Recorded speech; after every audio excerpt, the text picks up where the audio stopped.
Bismillahirrahmanirrahim.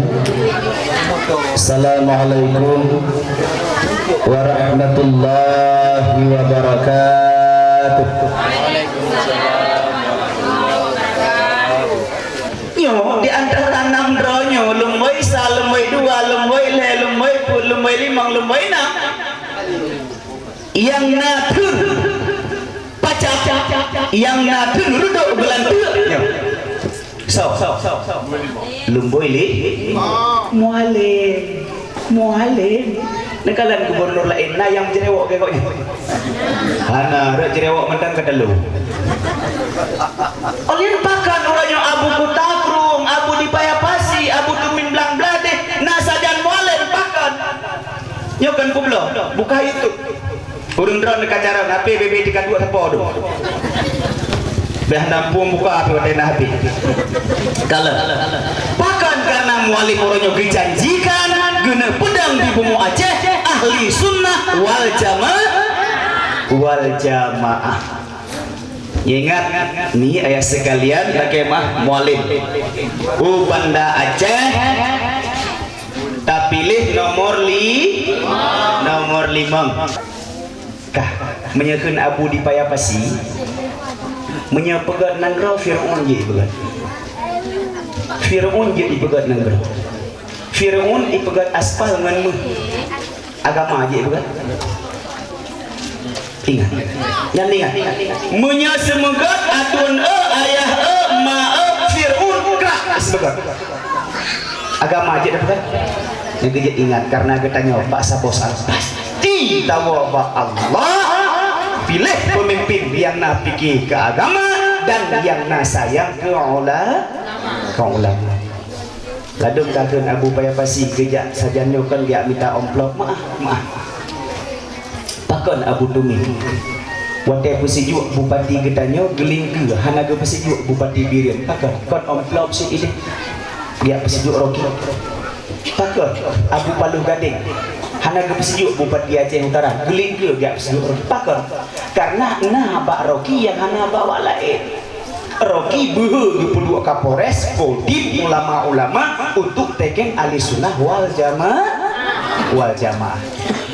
Alhamdulillah sanyo kalau tak tengok boyang ke pesampol gurai katanya tungku Muhammad Yunus menyelo kira kasih bere Lemboy Kamudung Provinsi Kamudung Lemboy Kabupaten Kamudung Lemboy itu betul aja mendukung orangnya orang yang dipilih LPA Aceh Timur karena sinergi dengan mualim yang kerja apakah masih putih deh menyahana sinergi dengan mualim kerja hana masih putih maka ji huruf roda mental lagi aja mental parang pokoknya mental parang hidup nomor 2 hidup nomor 5 Aceh Timur nya Emirah Aceh Timur Alhamdulillah yang penting partai Aceh tetap menang Allahu Akbar.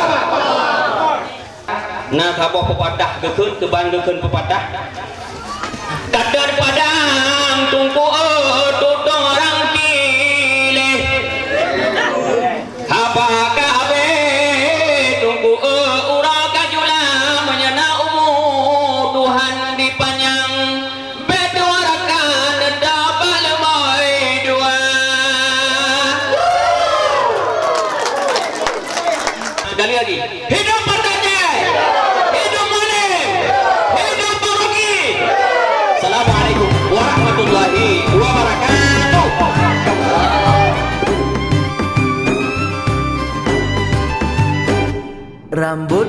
Yen mesabo bakaran, rambut dibelang mesabo batangki. Bupati Rocky Waki Syarul wajib lo menang, mesabo hairakan bek mecerip. Calon gubernur bak panglima perang, ada timurakan bak panglima Rocky. Dengan dronyet kasat kadang rintangan, insya Allah menang Allah lebih. Urang yang malem nepel mah pengeh, urang yang jebeh nan kau kejaga. Tak pulang nan kau bajara harsha, insya Allah ada Timu Jaya. Aceh Timu beres.